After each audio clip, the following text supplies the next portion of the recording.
What would you do if a mafia boss dropped his wallet, and inside was a photo of you at 8 years old? Avery didn't scream. She took the photo, and that's when the shooter changed targets. Earlier that night, Avery Morgan was just another exhausted photographer leaving a charity gala, unaware that the past she'd buried was waiting in the rain. Avery Morgan was sprinting across the deserted parking garage with her camera bag clutched against her chest. She'd just finished shooting another charity gala. She was tired, hungry, ready to go home.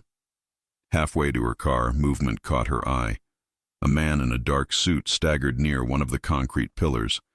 Even from a distance, something about him didn't look right. Too controlled, too deliberate. He pressed one hand against the wall for balance, straightened, and walked toward a black SUV idling near the exit ramp. Something dropped from his pocket. A rectangle of dark leather that hit the ground with a soft thud. He didn't notice. "Hey!" she called out, but the SUV door slammed and the vehicle roared away before her voice reached him. Avery glanced around the empty structure. No one, no security, just the echo of rain and engines somewhere above. She walked closer, kneeling by the fallen object. A wallet, expensive. Smooth leather, monogrammed initials burned into the corner. LV. She hesitated only a second before picking it up. "Just until I can return it," she told herself. Inside were a license, credit cards, and neatly folded bills. Hundreds, maybe thousands of dollars. But it was the photo tucked behind the ID that froze her breath. A small Polaroid, edges worn soft by years of handling. A little girl, maybe 8 years old, stood in sunlight beside an old wooden fence, holding a teddy bear with one missing eye. Blonde hair, yellow dress with tiny white flowers. Her smile wide, unguarded. Avery's stomach dropped. It was her childhood photo, the same one her aunt had once framed on the kitchen wall. She thought it was lost years ago when the house burned down, but now it sat inside a stranger's wallet. By the time she got back to her tiny apartment in Brooklyn, her hands were still shaking. She laid the wallet on the counter and stared at it like it might explode. The name on the license, Lorenzo Vitale, 34. Address, Tribeca. She'd heard that name before. A feature once in some online article about New York's quiet power circles, private fundraisers, charities, the kind of man who moved in rooms she'd never enter. And yet, her photo was in his wallet. She tried to rationalize. Maybe it was a coincidence. Maybe she just looked like some random girl. But no. The scar on the girl's left wrist, faint but visible in the photo, was the same one she still had from when she'd fallen off her grandmother's fence. Avery sank onto the edge of her bed. What the hell is happening? She should call the police. But what would she even say? "Hi. I found a mafia boss's wallet with my childhood picture in it." The name echoed again. Vitale. And she realized why it sounded familiar, not just from glossy magazines. Years ago, that name had appeared in one of her father's old business ledgers before he died.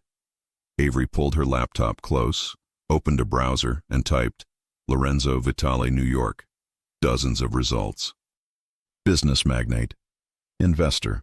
Alleged connections to organized crime. Never proven. The kind of man who didn't drop wallets. Lightning flashed outside. Avery closed the computer, grabbed her phone, and snapped a photo of the ID, just in case, before slipping the wallet into a drawer. Sleep didn't come. She lay awake, replaying the memory of the photo. The sunlight, the bear, her parents alive that day before the accident. The accident that had taken them both when she was 8. Why would a stranger have that picture? Morning came gray and heavy. She made coffee strong enough to burn and stared at the steam until her phone buzzed. Unknown number. "Miss Morgan?"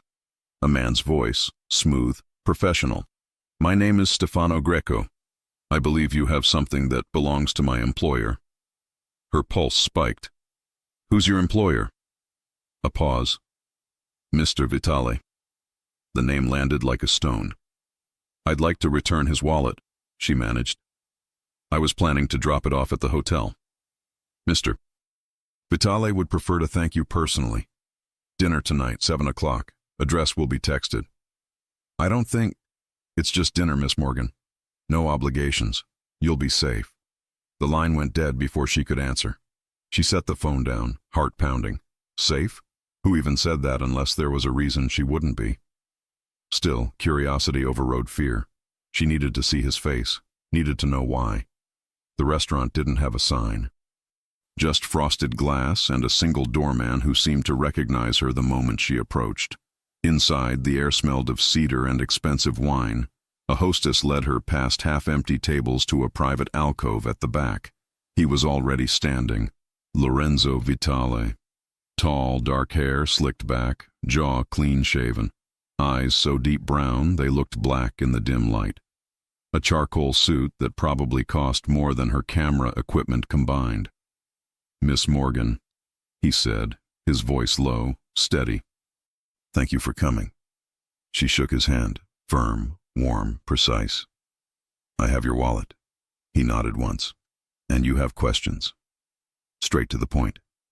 Avery sat across from him, sliding the wallet onto the white tablecloth. Everything's there, except the photo. I need to know why you have it.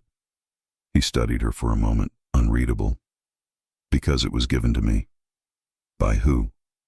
He leaned back slightly. Someone I owed a promise to. That's not an answer. No, he admitted. It isn't. The waiter appeared, poured wine neither of them touched. You lost that picture years ago, Lorenzo said quietly. Her throat tightened. How do you know that? I know more about your family than you think. The words landed like ice water. Why? Who are you, really? I'm a man trying to make things right. Right for who? He hesitated, then said, For you. The silence between them turned electric. Her pulse roared in her ears. Before she could respond, Lorenzo's gaze shifted past her shoulder. Something caught his attention, a subtle change in his expression. Stay down, he whispered. What? The window shattered behind her. Glass exploded across the table as a deafening crack filled the room. She dropped instinctively, covering her head. Waiters screamed. The lights flickered. Lorenzo was already moving, grabbing her arm, pulling her behind the heavy booth as another bullet punched through the wall. Who's shooting? She gasped. He didn't answer. The chaos lasted seconds, then silence. Lorenzo peeked over the table, signaled to someone across the room. Two men in suits appeared instantly, guns drawn, sweeping the area. When he turned back to her, his calm was terrifying. We need to leave now. What just happened? He didn't explain. Just guided her through the kitchen, through a back door, into an alley where a black SUV waited with doors already open. Get in, he ordered. Avery hesitated. No, I'm not going anywhere until you tell me what this is. He stepped closer, his voice quieter but sharper. If you stay here, you'll die. Whoever fired that shot wasn't aiming for me anymore. What does that mean? It means that bullet was meant for you. The rain poured harder, washing blood from shattered glass somewhere in the distance. Avery stood frozen, the photo burning like fire in her pocket. How could a picture of her as a child be worth killing for? And what exactly had she stumbled into by picking up that wallet? Sirens wailed somewhere beyond the rain. The alley behind the restaurant smelled like wet asphalt and metal, the kind of night where everything echoed. Lorenzo didn't push or yank. He simply stepped into Avery's space and waited, his palm open near the SUV door as if he were offering a choice, not issuing an order. Miss Morgan, he said quietly, you can argue with me for another 30 seconds, or we can live to argue in a safer place. Pick. Her pulse still thudded from the gunshot. She looked at the alley mouth, the black SUV, the man with the steadiness of a locked vault. The photo in her pocket felt like a live wire. She slid into the back seat. Stefano Greco climbed in beside her, broad-shouldered in a dark jacket, rain beating on his shaved head. Lorenzo took the opposite side, told the driver, "Go," and the SUV shot forward. "Who fired at me?" Avery demanded. "We don't know yet," Lorenzo said. "We'll know soon. You said the bullet wasn't for you." "It wasn't," he answered. "After you showed me the wallet, the calculus changed. If they think that picture is in your possession, they'll want you quiet. Who's they? She snapped. He looked at her for a long beat. People who profit when certain truths stay buried. Stefano spoke for the first time, voice gravel thick. We pulled glass from the back wall, tight grouping, scope. That was professional. Avery folded her arms to stop the shaking. I'm a photographer. I shoot gala banquets and corporate headshots. I don't have professional enemies. Lorenzo's gaze didn't waver. You have a past, and a photo that ties to that past. She wet her lips, forcing her voice steady. You're going to start giving me real answers now. Yes, he said. They rode in silence, city lights blurring into silver lines, until the SUV descended into a private garage below an anonymous mid-rise. They stepped into a service elevator. No music, no chatter, just the soft hum of cables lifting them into a world she didn't recognize. The door opened to a quiet floor. Not luxury, discreet. A key fob, a short hallway, a door that sealed with a whisper. Inside was all clean lines and control.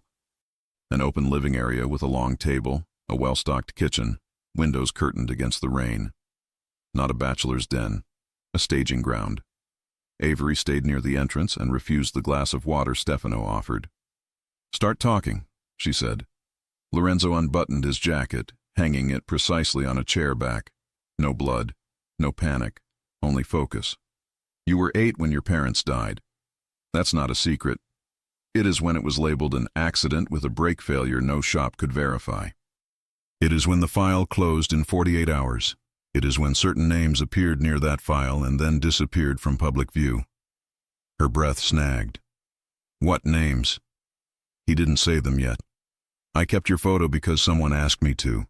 He told me it might matter one day, and that if it did, it would mean a promise to the dead. Whose promise? She asked. His jaw flexed. A man who wanted a child safe. Did he know me? He knew of you. He knew your parents were about to make a choice that would get them killed or save you. I was told only what I needed to know at the time, and I wasn't old enough to understand the rest. The room seemed to tilt, the ground moving under old memories. The yellow dress, the fence, her dad promising they'd come back for the bear and never did. Avery steadied herself with the back of a chair. You could have tracked me down years ago. I could have, he said. But you were a minor. Then you were grieving. Then you were building a life that didn't need my world shoved into it. I waited for a variable to change. What variable? That the same people who benefited from the accident would circle back to that old promise.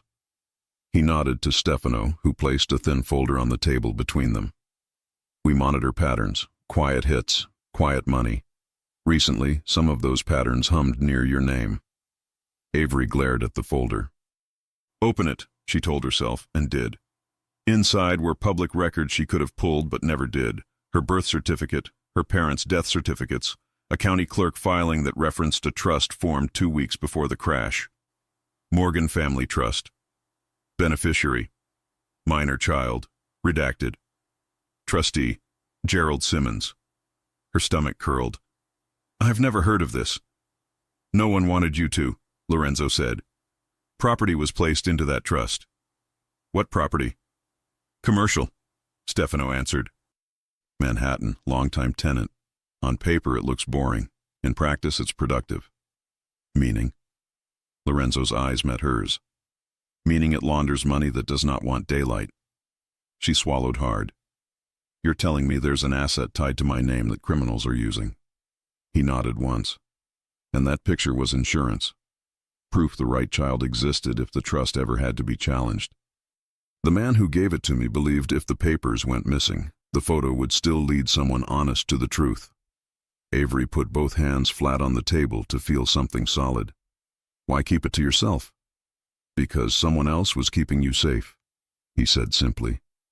I could watch from a distance without turning your life into a blood sport. Until tonight. Because of the shot. Because of the shot, he agreed. Avery exhaled, a shaky sound that annoyed her. I'm not naive, she said. I know who you are. Say it, he invited, calm. You're connected, she said. You move money, power, favors. Maybe you make problems vanish. But you didn't have to bring me here. You could have taken the wallet and the photo and thrown me to wolves I didn't know existed. I could have, he said again, not bragging, not apologizing. So why didn't you? His voice was even. Because protecting you is the only part of this that feels clean. Silence stretched. Thunder rolled far away. She looked down at the photo she'd pulled from her pocket, the edges soft from years of someone else's hands. If I walk away right now, she said, what happens to me? You go home to an apartment that won't be yours in 2 days, because it will be burned or broken into or under surveillance. Your job slows because suddenly bookings cancel. And if you keep this photo, you become leverage. If you destroy it, they wonder what else you have. You become a question they'd prefer to erase. And if I stay, she said. You're protected, he said, not caged. You decide what happens next. I'll give you resources. You set boundaries. You do not lose yourself because of me. People say that before they start making rules. I don't do romance language promises, he said. I do logistics. You keep your phone. You keep your work. You keep your friend Vanessa. We reroute your schedule discreetly, and we put a layer of men between you and a rifle. If you want out at any moment, you walk.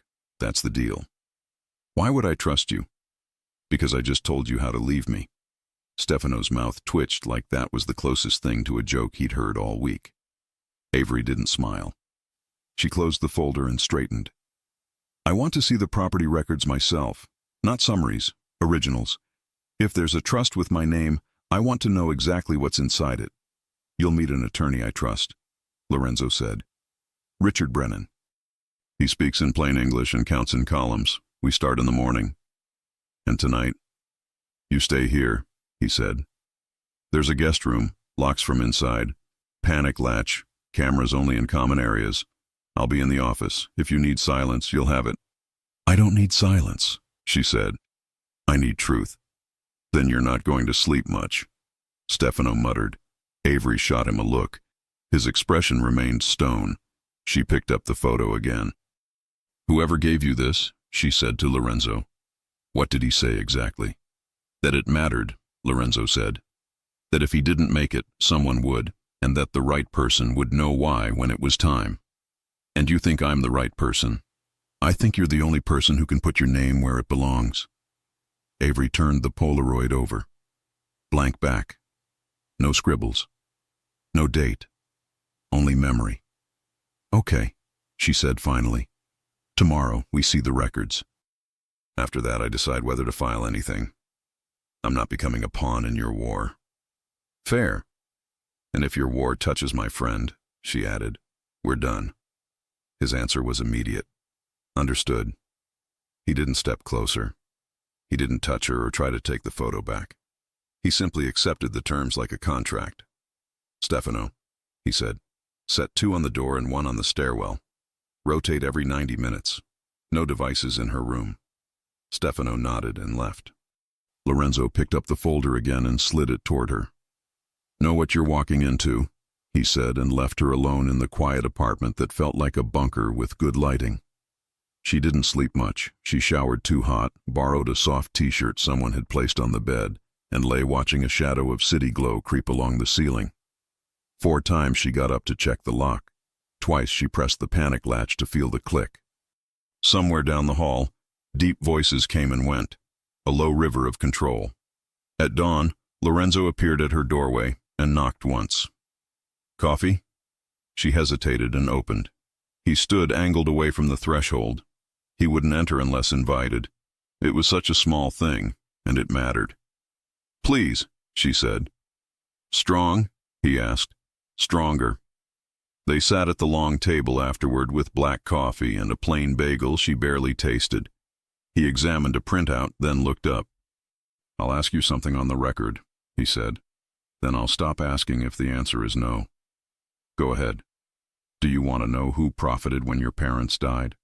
Her eyes burned before she realized they would. Yes. Then we finish this, he said. Richard Brennan's office smelled like paper and pragmatism. No marble, no art. Just open files and a calendar with too many dates circled. Richard was in his 50s, square-jawed, tie slightly loosened. He shook Avery's hand without commenting on the security outside his door. "I took a first pass last night," he said, sliding a thick binder forward. "The Morgan Family Trust exists. Trustee Gerald Simmons, funding asset, a commercial property on West 46th Street, purchased under a holding company 6 months before your parents died. The trust instrument names a minor beneficiary. Your surname appears, first name redacted. The trust never disbursed. The asset's been fully leased for nearly 2 decades. To who?" Avery asked. "Paper trail leads to a logistics company," Richard said. "They move freight. They also move numbers. The rent hits an account that loops through shell companies, then lands where it shouldn't. If I were a prosecutor, I'd call it classic laundering." Avery's eyebrows pinched. "So I own, on paper, something criminals use." "On paper," Richard agreed. "In practice, you own a right to make noise. Sometimes noise is the only way to make the rats scatter." Lorenzo leaned on the table's edge, arms crossed, eyes on Avery. He didn't speak for her. He didn't press. "What happens if I file to claim the asset?" she asked. "You paint a target on your back," Richard said bluntly. "But you also drag the asset into daylight. You force any opponent to either contest you in court, which creates discovery and headlines, or back off and relocate their operation. Either way, your name becomes inconvenient to harm." "Untouchable?" she asked. "Nothing is untouchable," Richard said.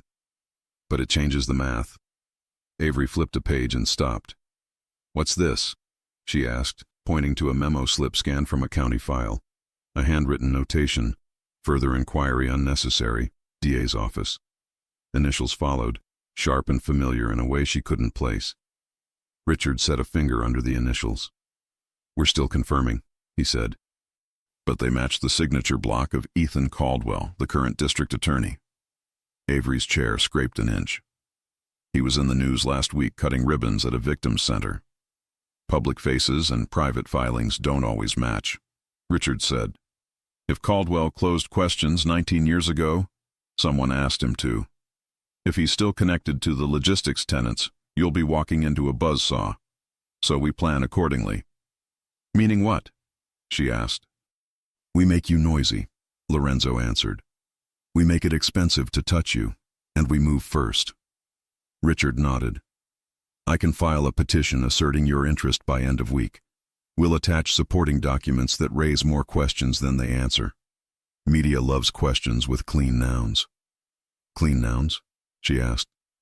"Names, addresses, dollar amounts," he said. "Plain language that forces movement." Avery closed the binder. Her hand still shook, but not from fear, from decision. "I'm not after revenge," she said. "I'm after truth, and if there's money in this, it doesn't go in my pocket." Richard's brows lifted. "What do you propose?" "A fund," she said. "For kids like me, therapy, school costs, rent when an adult disappears and a child needs a roof. If this asset is mine by law, it won't be used to wash blood anymore." For a heartbeat, something softened in Lorenzo's face. It vanished quickly, but she saw it. Richard wrote it down. "We'll structure it." A phone vibrated on the table, Stefano's, face unreadable as he glanced at the screen. He stepped out, returned 30 seconds later. "2 things," he said. "First, our shooter didn't act alone. Second," he looked at Avery, "you need to see this." He held up a tablet showing a live camera feed from a hallway Avery recognized.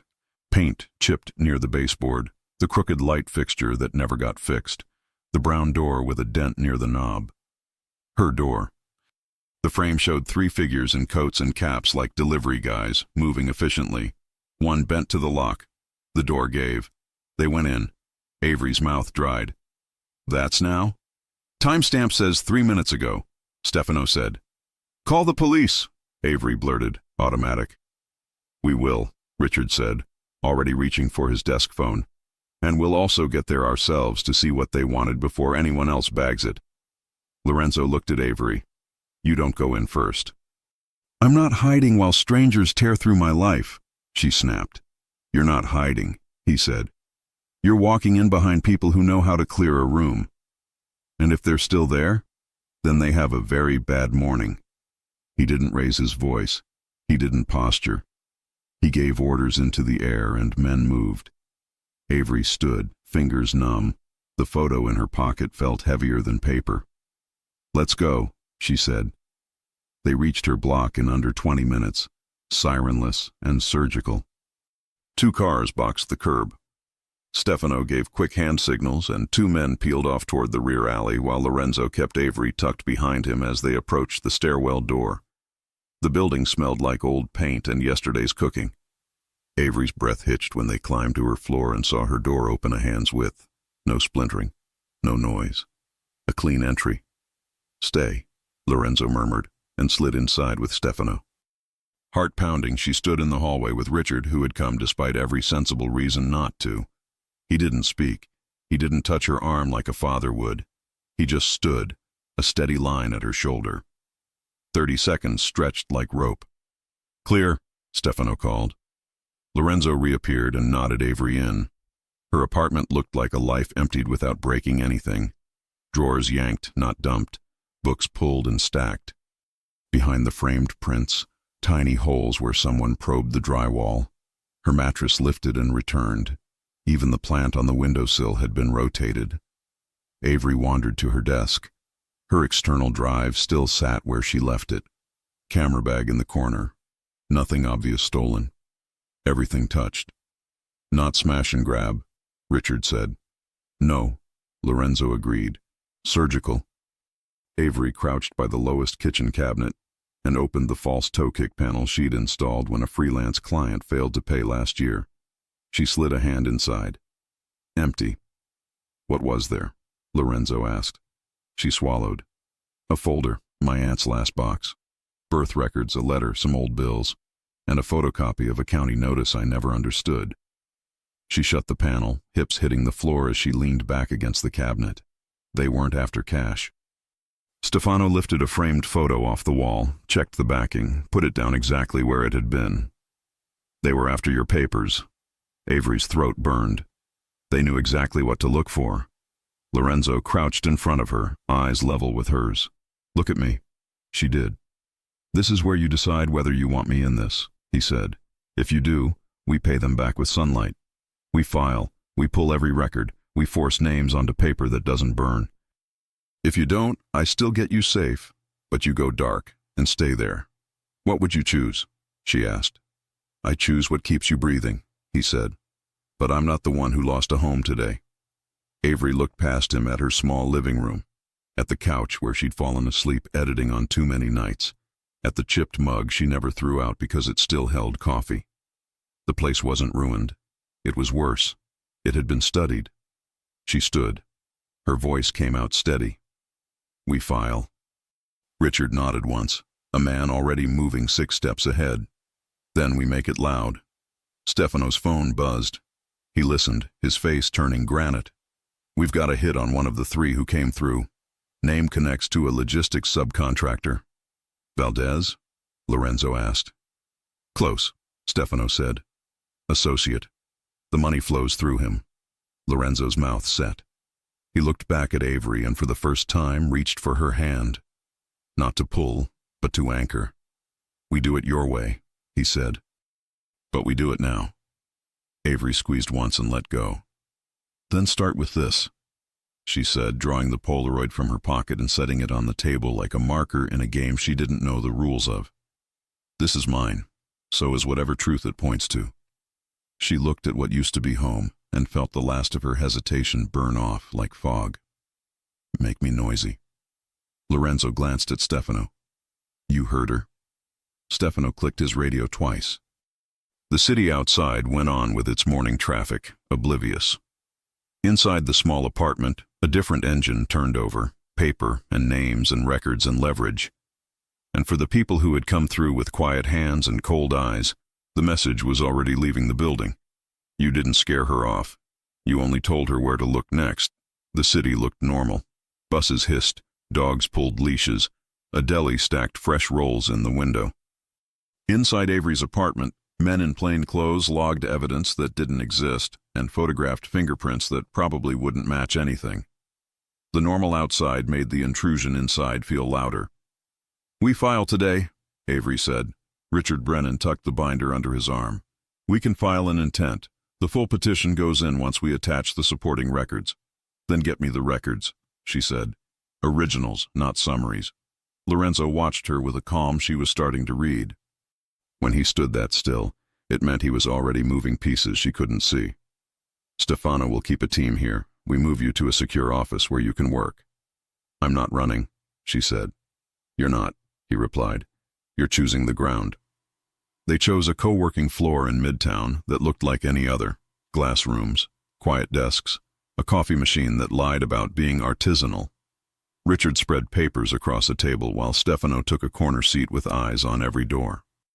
Avery sat, palms flat on the table, and let herself be brief. "Here." Richard flipped to a scan with stamps and signatures. "Your parents' signatures on the Morgan Family Trust. 1 week before the crash. Minor child marked, your surname present, first name redacted. Trustee, Gerald Simmons." "Where is Simmons?" Avery asked. "Dead. 3 years," Richard said. "Stroke. But before he died, he filed annual statements. Thin, but enough to prove continuity." What about the property?" Richard slid a map. "Commercial building on West 46th. Leased to Valdez Freight and Storage.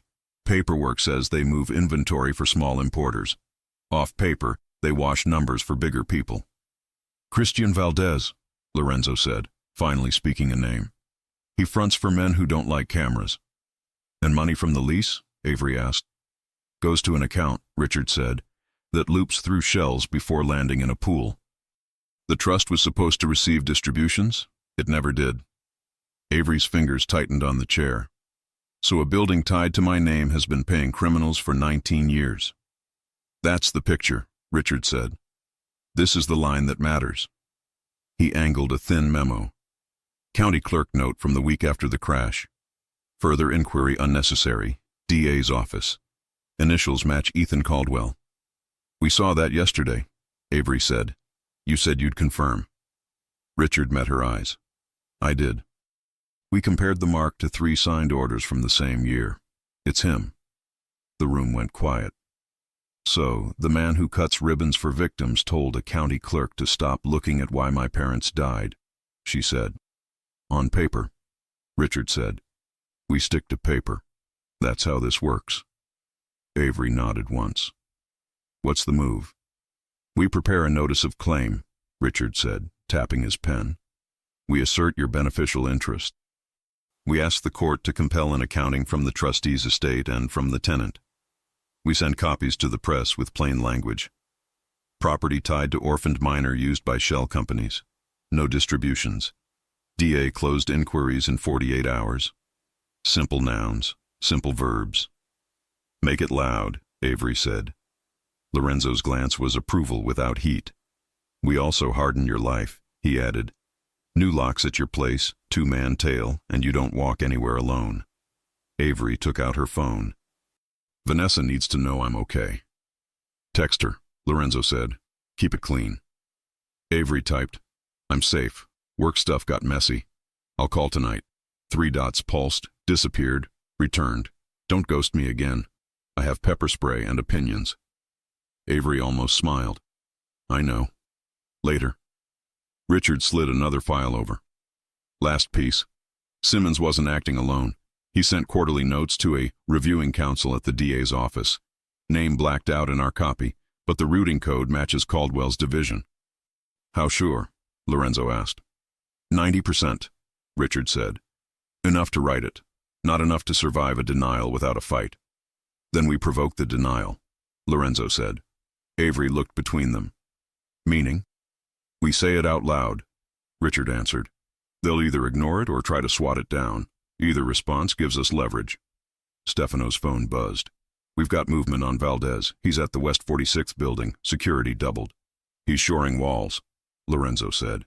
"Good. Let him." Richard gathered the papers. "Clerk's office in 30. We file the notice of claim and the request for accounting. After that, press." Avery stood. "Let's go."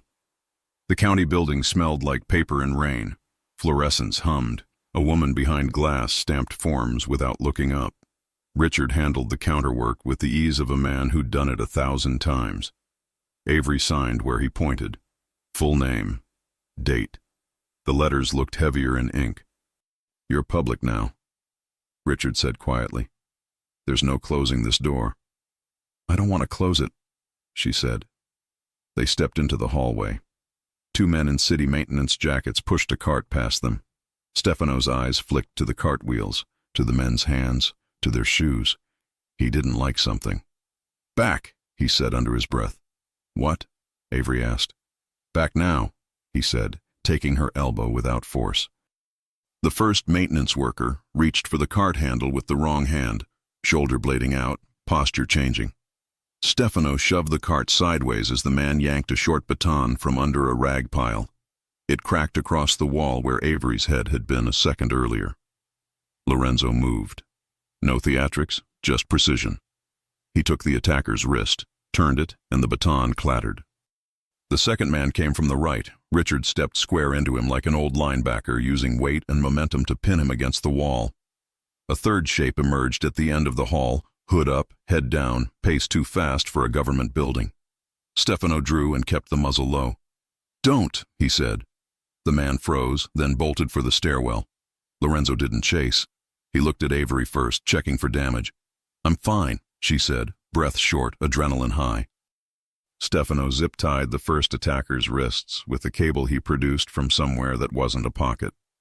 "Don't shoot, don't shout, don't try noble," he told the man calmly. "My morning coffee hasn't hit." Security guards converged from nowhere. One started to bluster until Richard flashed his bar card and said, "Attempted assault in a public building, my client present. We'd like NYPD." The guard swallowed his script and called it in. Avery pressed her back to the cool wall and focused. She wasn't a spectator. "Ask him who sent him," she said. "They never answer that," Stefano said. "They do if you ask the right way," Lorenzo said, quiet. He knelt beside the man with the zip ties, not looming, not yelling. "You're going to say a name. If you say the wrong one, someone you think protects you won't answer your next call." The attacker's jaw worked. His eyes kept sliding to Avery. "Look at me," Lorenzo said. The man did. "You swung at a woman in a courthouse," Lorenzo said. "That's not work. That's stupid. Say the name that gets you processed and forgotten instead of remembered." The man hesitated, breath tight, then muttered, "Boss won't." "Which boss?" Lorenzo said. Silence, then, barely audible, "Valdez." "Who told Valdez?" Lorenzo asked. The man stared at the floor. "I don't know that level." Lorenzo's eyes didn't blink. "Next question. Who told you her name?" The man swallowed. "We got a sheet, with her photo. Came from..." He stopped. "Say it," Lorenzo said. No threat in the tone, just the weight of a man who never lost once he decided to win. The man closed his eyes for a second, then coughed it out. From the DA's office. The hallway seemed to contract. Richard's pen scratched a date and time on a legal pad like he was inscribing it into stone. "Which DA?" Richard asked evenly. "Full name." The man shook his head. It was a courier, labeled, Caldwell Division. Sirens grew louder, closer. Uniforms reached the doorway. The moment fractured. Statements, cuffs, the cart shoved against a wall, someone sweeping up a fallen stack of forms that didn't belong to anyone. Stefano leaned in low to Lorenzo. "We need to move her now." "Agreed," Lorenzo said, then turned to Avery. "You good to walk?" "I'm good," she said. She wasn't shaking. She was angry. It felt cleaner than fear. They exited down the opposite corridor to avoid the knot of officers. Outside, the rain had eased to a steady curtain. "Press?" Richard asked. "Not yet," Lorenzo said. "We let the arrest hit the blotter first. Then we tie it to the filing." Avery checked her phone. A new text from Vanessa. "News alert says something happened at the county building. Please tell me you're not there." She typed back, "I'm okay. Call you in an hour." Stefano opened the SUV door. "We go to a place where they don't have cameras," he said. "Not a bunker," Avery said. "I need air." Lorenzo nodded. Riverside, covered bench. We watched the walkers instead of the walls. They ended up under a concrete overhang with a view of gray water and runners who kept their heads down against the mist. Avery sat with her hands wrapped around a paper cup she didn't drink from. Lorenzo stood close enough to be there, far enough not to crowd. "You filed," he said. "I did." "You got attacked because you filed." "I did." "You can still step back," he said. "We can go quiet. Leave the state. I can build you a life in a week that no one can find." Avery looked up at him. "You could, but you won't, because you heard the same thing I did in that hallway." "Say it," he said. "Someone inside the DA's office pushed my name to a freight front," she said. "That's not a random, that's a system. If I step back, they just clean the file and wait until the next girl can't fight." The wind lifted a strand of her hair. She tucked it behind her ear. He watched the small motion like it mattered. "I don't like that you're in this because of me," he said. "I'm in this because of my parents," she answered. "You're the variable that keeps me alive long enough to finish it." His mouth tilted like he almost smiled, but wouldn't. "Then we escalate." "How?" she asked. "We make you too expensive to touch," he said. "You go public with the trust, the property, and the lack of payments. You announce that any proceeds will fund victims. We put you next to light. If they move on you after that, they light themselves on fire." "And Caldwell?" she asked. "We don't swing at a crown without a crown's proof," he said. "We build. We pull receipts. We force him to deny the right thing at the wrong time." "Stefano said Valdez is on West 46th, she said. "He won't like headlines." "He'll like pressure less," Lorenzo said. Avery's phone rang. Vanessa. She took it. "I'm okay," she said by way of hello. "This is not a you're okay situation," Vanessa shot back. "There are helicopters. I'm safe, I promise." "Are you with him?" Vanessa asked. Avery looked at Lorenzo. "Yes," she said. Vanessa paused. "Is he the problem or the solution?" "Both," Avery said honestly. "But right now he's the part that keeps air in my lungs." "Then I'm on your side," Vanessa said. "But if he lies, I learned to drive a stolen truck." Avery's laugh was small and real. "Please don't steal trucks. Call me tonight." "I mean it." "I will." She hung up. The river rolled past. "You keep your people," Lorenzo said. "Good. I lost too many to forget the ones who stayed," she said. He didn't answer. He didn't need to. Richard called 20 minutes later. "Notice is live," he said. "Stamped, logged, and viewable. I also pushed a clean press note. Beneficiary files to compel accounting, tenant tied to shells. DA closed inquiry in 48 hours. You'll have calls in an hour." Avery exhaled, steady. "Good." "Bad news," Richard added. "Caldwell's office just scheduled a press availability for 4 p.m. Guess what topic?" "Us," she said. "Exactly. We'll be ready." Lorenzo ended the call and looked down the path. Runners passed. A child on a scooter shouted and was shushed. Normal moved around their not normal like nothing had shifted. "Tonight we set counters," he said. "Security up, lines out. We put the right ears on the right wires." "And me?" Avery asked. "You come with me," he said. "Not because I need control, because they've decided you're worth a hallway fight." Her chest felt tight for a second. She let the truth come out clean. "I don't want to be handled." "Then don't be," he said. "Walk next to me, not behind me." He held out his hand. Not a command, not a rescue, a line she could take or leave. Avery took it. Stefano's phone buzzed again. Sharp. He listened, face turning colder. "We got a name off the runner who bolted the stairwell." "Who?" Lorenzo asked. "Burner was hot 5 minutes after. One text before it died." Stefano looked at Avery. It said, "Tell Valdez Caldwell wants it quiet." The wind seemed to stop for a beat. Avery's fingers tightened around Lorenzo's hand. "He said the DA's name," she said. Lorenzo's answer was flat and final. "Then we stopped being polite." The press advisory hit like a spark in dry grass. "Beneficiary files to compel accounting," the headline said in plain words. but the phones wouldn't stop. Richard handled reporters with a script, Stefano screened numbers, and Avery learned what it felt like to have her name move through rooms she'd never entered. They set up in a borrowed studio 2 floors above the co-working space. White wall, 2 chairs, a table with nothing on it. No logos, no theatrics. Cameras if they wanted them. Lorenzo stood by the window, jacket off, sleeves rolled, watching rain streak across glass. He looked like a decision. "You ready?" he asked. Avery checked her notes. They weren't many, 3 lines, all nouns and verbs. "I say it clean," she said. "No rage, no guessing, just the paper." "Good," he said.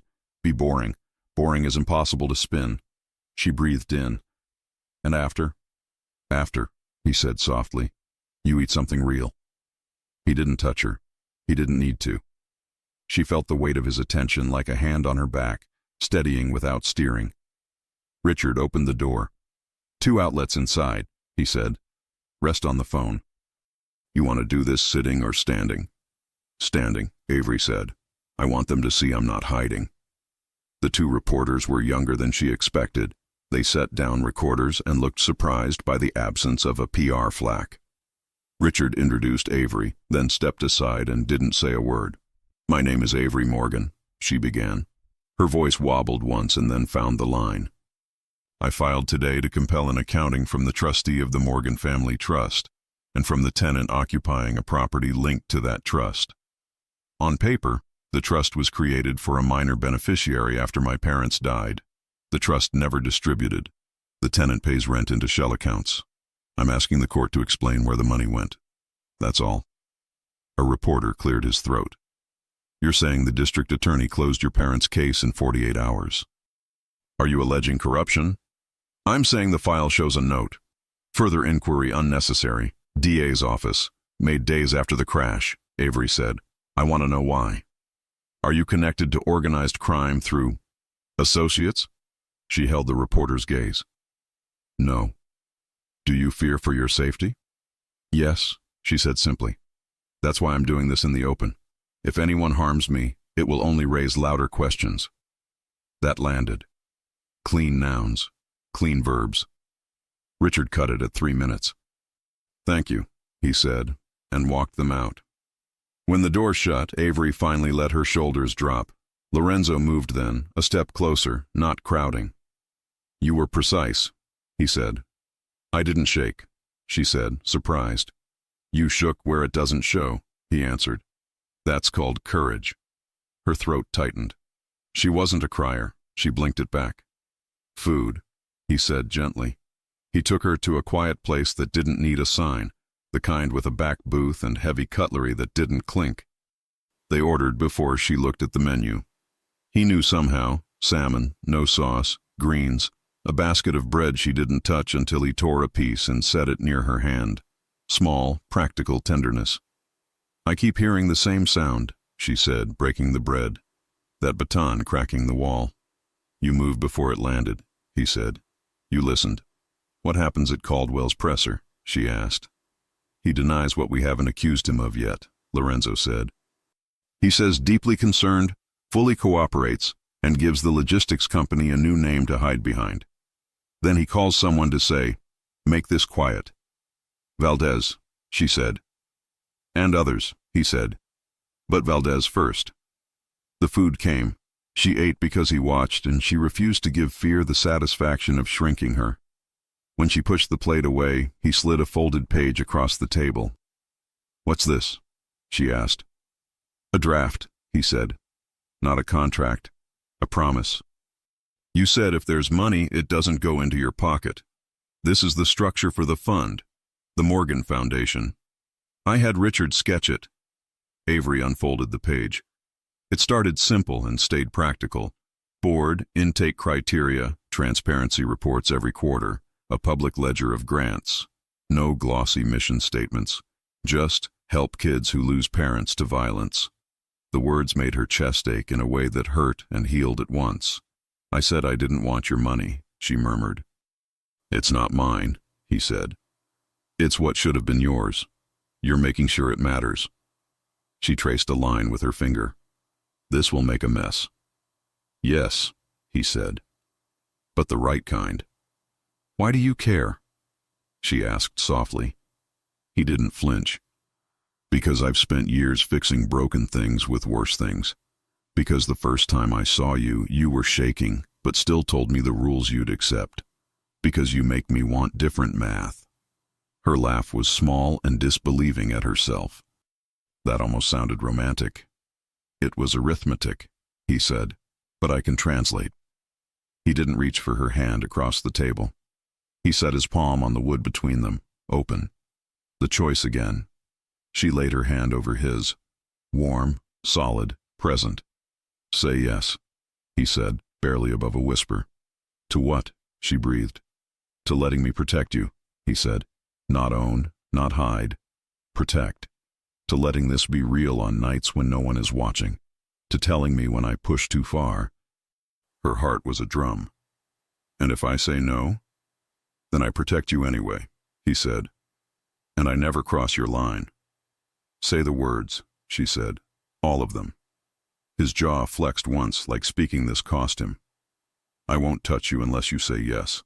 I won't make choices for you. If you tell me stop, I stop. If you tell me go, I go first. Heat flushed up her throat. Not embarrassment, not fear. Want, finally given permission. Yes, she said. He came around the booth instead of dragging her across it. He paused a breath away, giving her time to pull back. She didn't. When their mouths met, it wasn't cinematic fireworks. It was relief. Clean, anchored, a line tying two edges of a torn map. She said it again against his mouth, a whisper. Yes. The kiss deepened, slow and certain. His hand framed her jaw, not possessive, guiding only if she moved first. She did. When they finally broke apart, she felt lightheaded and absurdly, stupidly safe. Okay, she said. Now we work. He huffed a breath that could have been a laugh. Now we work. Caldwell's press conference looked like every press conference.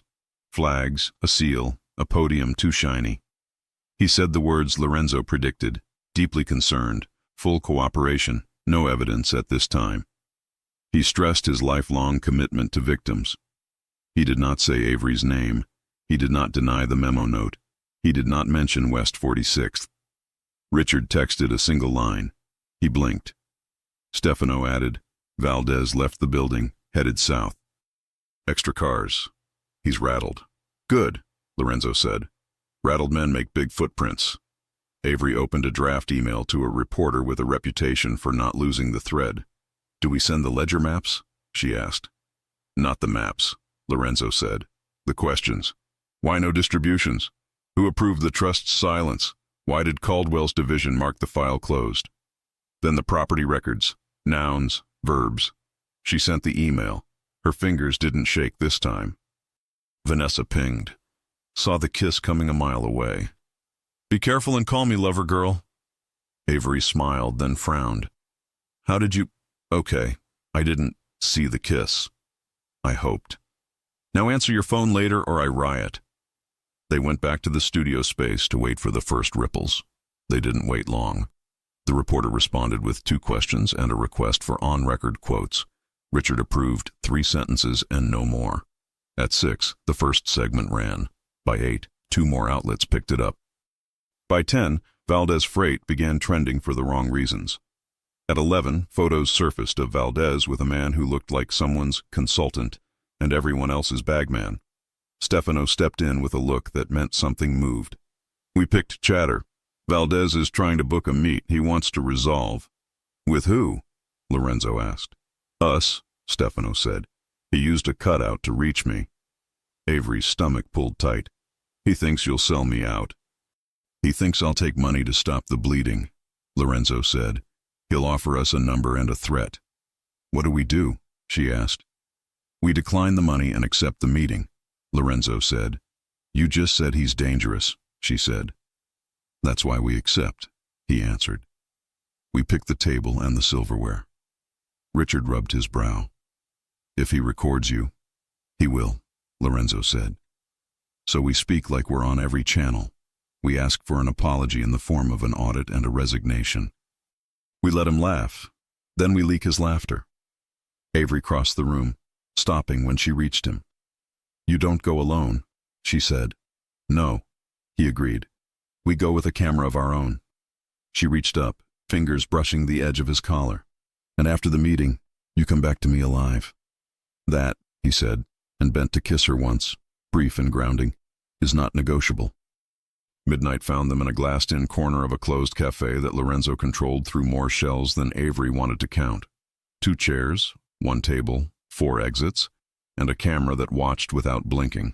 Valdez arrived wearing a suit not quite expensive enough and a grin that wanted to be contempt and failed. You're making noise, Valdez said, dropping into the chair like he owned doorways. You'll get someone hurt. Start with the apology, Lorenzo said, calm, almost bored. Then tell me how you plan to unwind without touching her again. Valdez laughed. You brought your girlfriend to the show and tell? Avery didn't look away. You sent men into a courthouse to swing at my head, she said. You're not scary, you're sloppy. Valdez's grin thinned. Names like mine don't end up in print, yours do. Then stop hiding behind mine, she said. He turned to Lorenzo. Here's the number, he said, sliding a folded paper across the table. You take it, you go home with your philanthropy project, and I fix the pipeline without headlines. Lorenzo didn't unfold the paper. No. Valdez leaned back. You think she's worth a war? I think you're not worth my time, Lorenzo said. But you stepped into my lane. Here are my terms. You resign from anything you pretend to run. You deliver an audit old enough to hurt and recent enough to bleed. You disappear without touching the DA. Valdez's eyes flickered. You don't say his name. I don't have to, Lorenzo said. He's already on record where it matters. Your audio, you mean? Valdez sneered. Cute trick. Here's mine. If you keep pressing, I move the target off you. I move it to anyone she loves. Everyone. The friendly roommate, the talkative barista, the aunt's hospice friend. Say my friend's name. Avery cut in, something cold settling in her voice. Go on. Try it. Valdez smiled slow. Vanessa Price. Cute. Lorenzo didn't move in any dramatic way. He just set both hands flat on the table and looked at Valdez until the grin shriveled. You just made your last mistake tonight, Lorenzo said quietly. Valdez chuckled, but his eyes darted toward the door. You can't touch the office. You never could. Wrong crown, Lorenzo said. Wrong room. Valdez stood. No deal.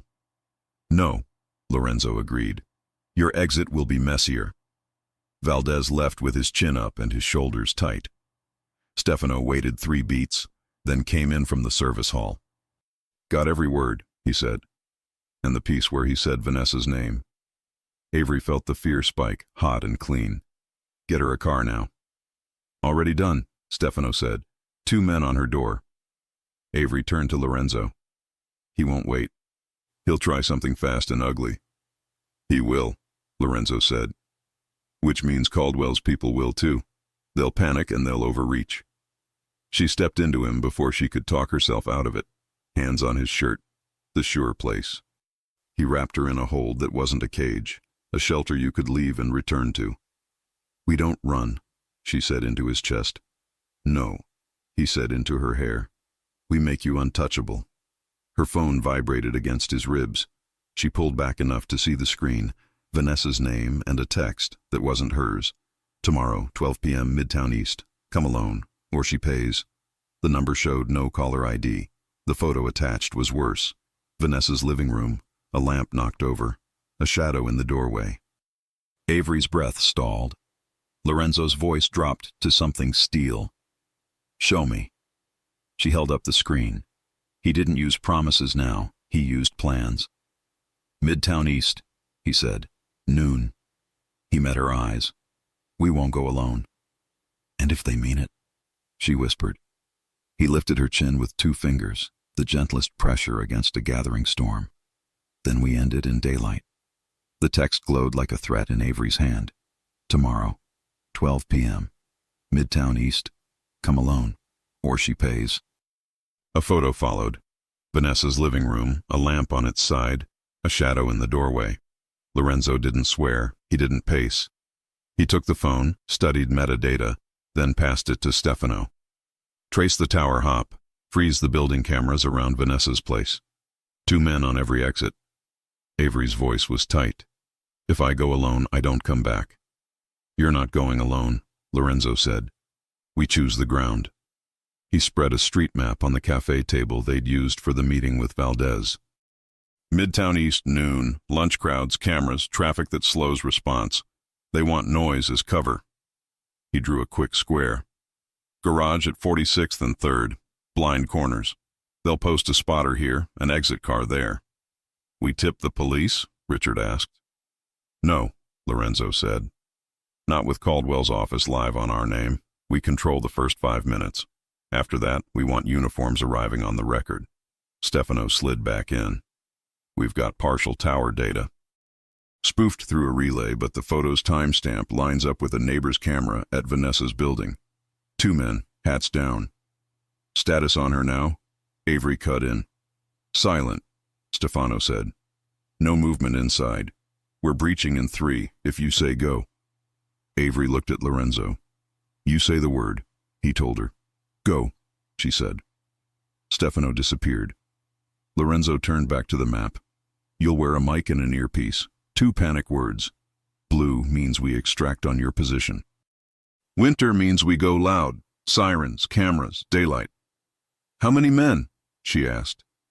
As many as I can put in a garage without looking like a wedding, he said. 3 snipers in parked vans with lines on every corner. 2 drivers. 1 medic with a bag and a heartbeat. Avery swallowed. And you? Overwatch, he said. I don't walk into a place they design. I redesign it from above. She grabbed his sleeve. You don't leave me in a box. He covered her hand with his. I don't leave you anywhere. Stefano's voice came through on speaker. We're in. Vanessa restrained, conscious, angry. 1 bruised arm, no brakes.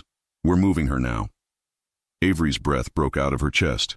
Put her on. Vanessa's voice came ragged and furious. If you ever ghost me again, I'm moving into a bunker with your name on the lease.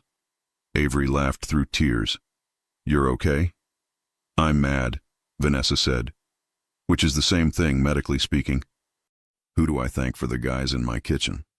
A shadow of humor touched Lorenzo's mouth. We'll send a fruit basket. Send whoever punched the guy with the neck tattoo, Vanessa said. He's my favorite. Sit tight, Avery said. We'll handle this. Handle fast, Vanessa said. They said noon. I don't like clocks anymore. The line went dead.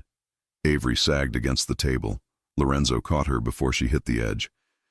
For a full heartbeat, she let herself lean into him, feeling everything she'd been holding off since the courthouse hallway. I need to say this before we walk into noon, she said, voice low. You matter. Not the money, not the noise. You. If I don't...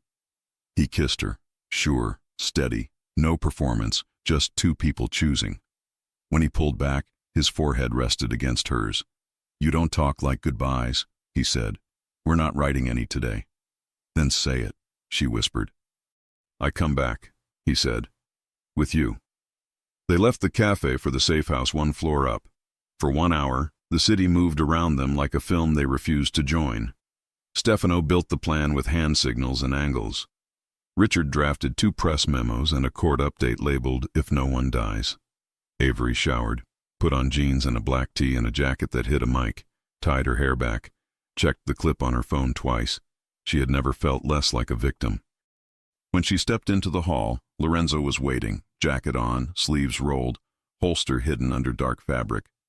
The look he gave her wasn't worship, wasn't ownership.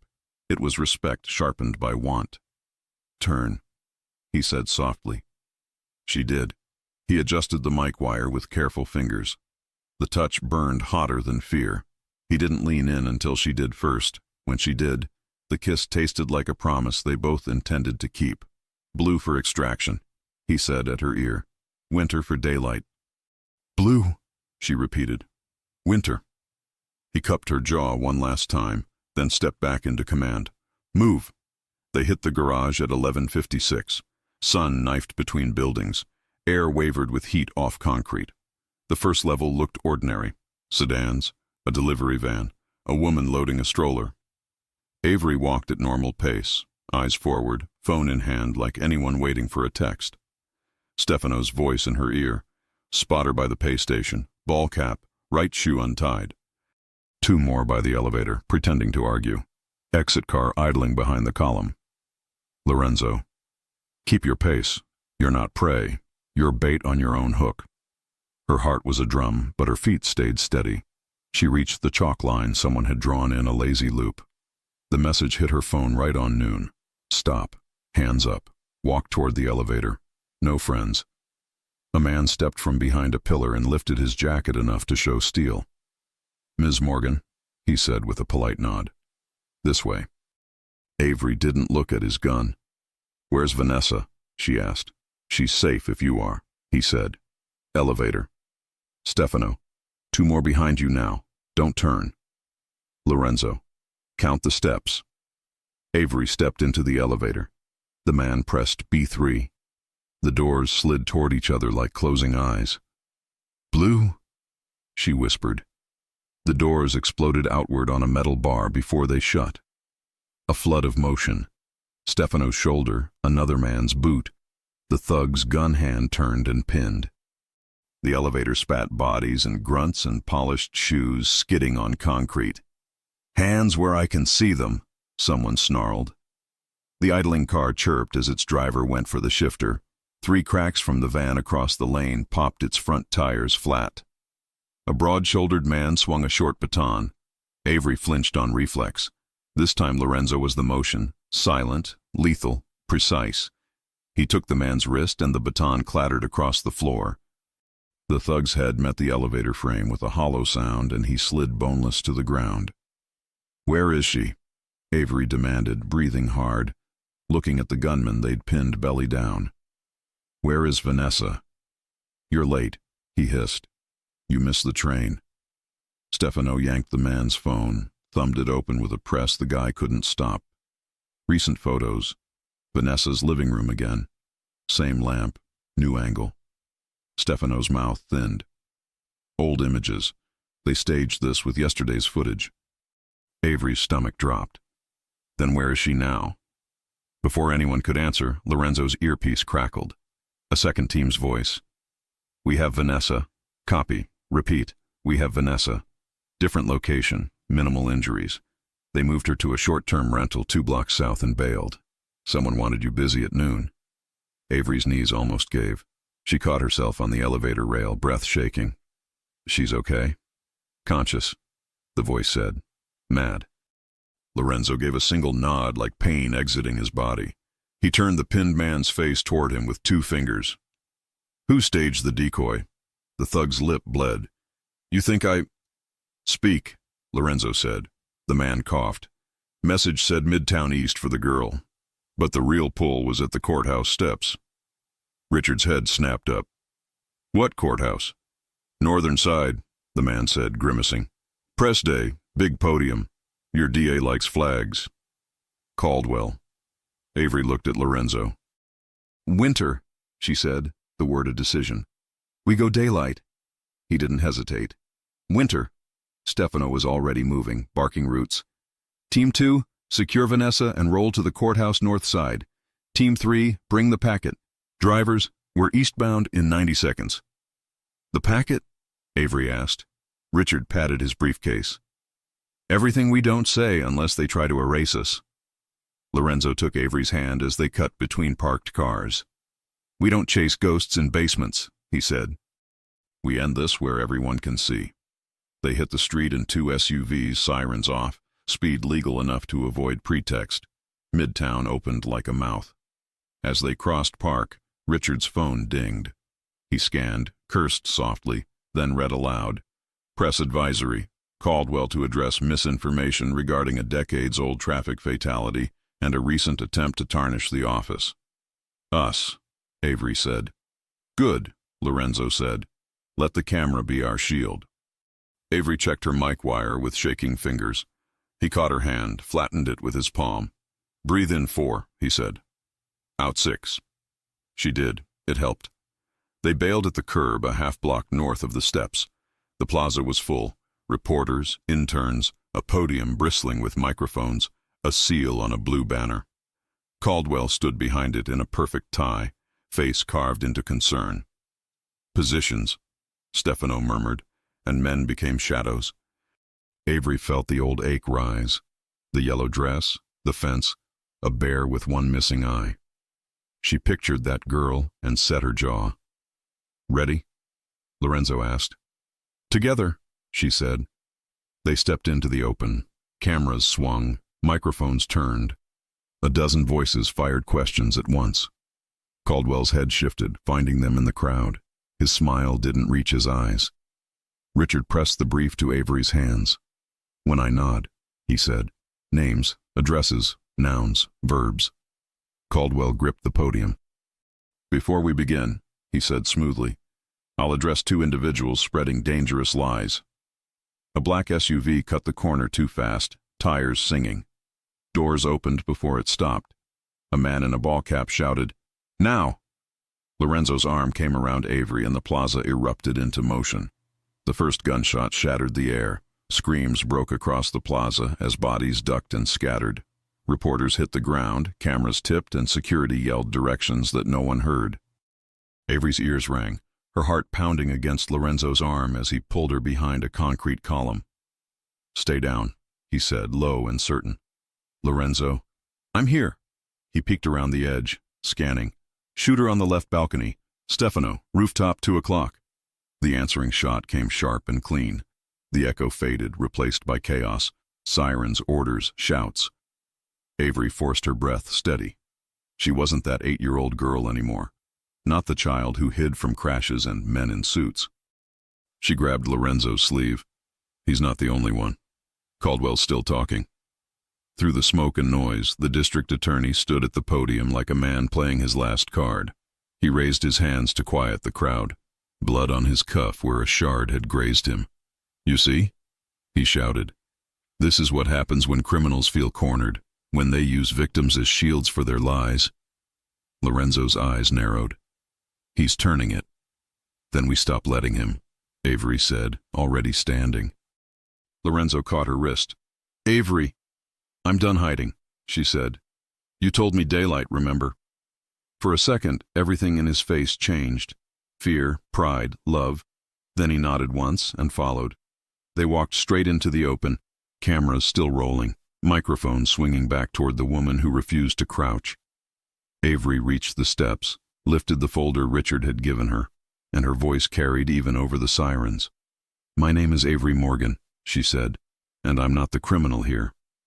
The crowd froze. She turned the papers outward, letting lenses catch every page.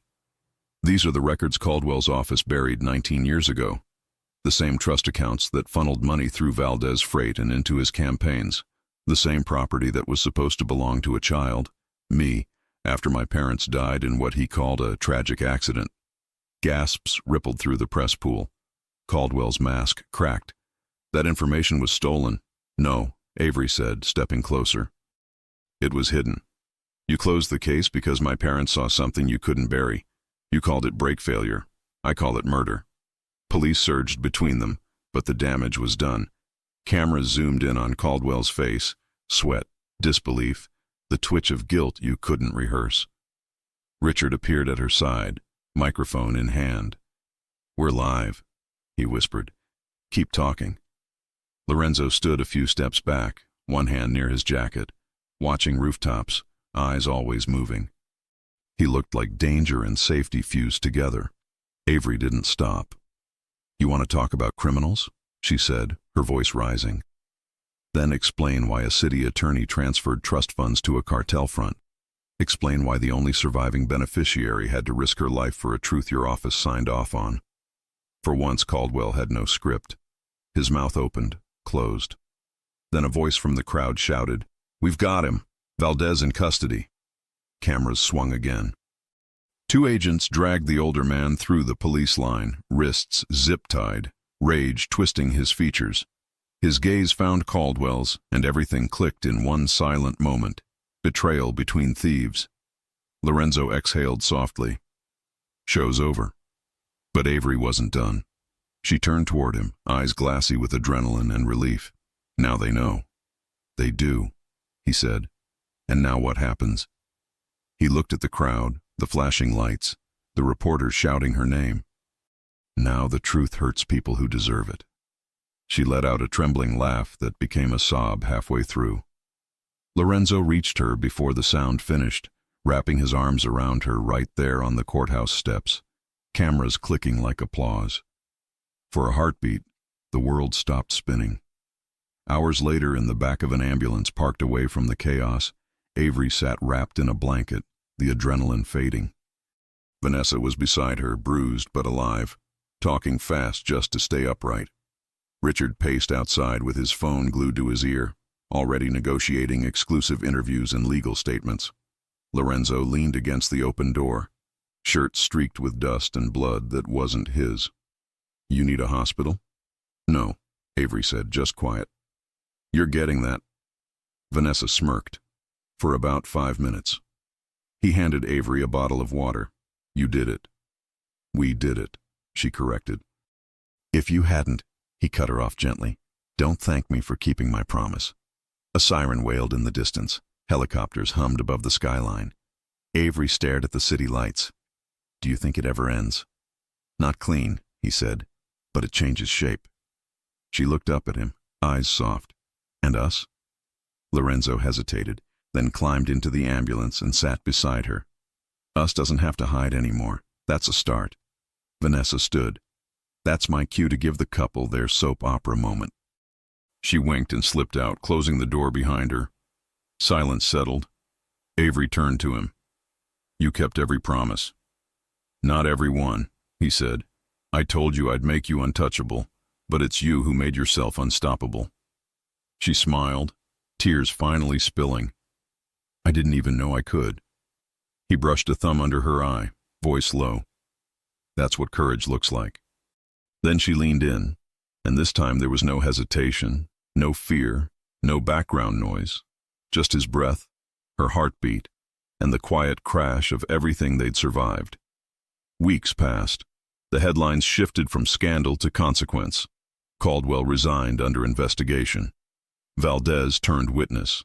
The trust funds unfroze, half seized by the government, half redirected to what Avery built, the Morgan Foundation, already funding scholarships and shelters in 5 states. Her photography studio reopened downtown, white walls, sunlit windows, and a photo framed above her desk. A little girl in a yellow dress holding a one-eyed teddy bear. Next to it, a new picture. Her and Lorenzo laughing, eyes closed, wind in their hair, taken by Vanessa when they weren't looking. He still ran his world in shadows, but now there were lines he refused to cross. Fewer guns, more books. He called it strategy. She called it hope. That night he waited outside her studio, leaning against his car. "Long day?" he asked. "Good day," she said, walking into his arms. They stood there under city lights that finally felt harmless. He kissed her forehead.